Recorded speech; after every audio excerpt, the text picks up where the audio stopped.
Our overseeding blend is put together for one main purpose: to repair and thicken up your existing lawn. There are two ways you can go about doing this.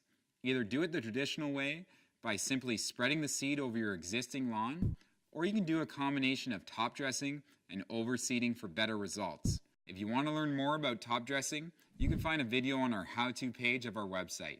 So back to the seed blend.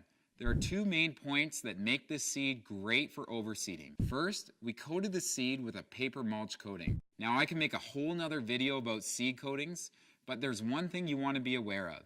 Some coatings are good and some are bad. If you are buying a coated seed, be sure to know what type of coating you are getting. We use a paper mulch that absorbs moisture. The moisture that the coating absorbs is then released to the seed at a slow and consistent rate. This is essential to the germination and establishment of the seed. At big box stores, some seed may have a clay coating, which is simply a filler. That's why it's important to know what the seed is coated with and why. The other aspect to our blend is the high percentage of perennial ryegrass.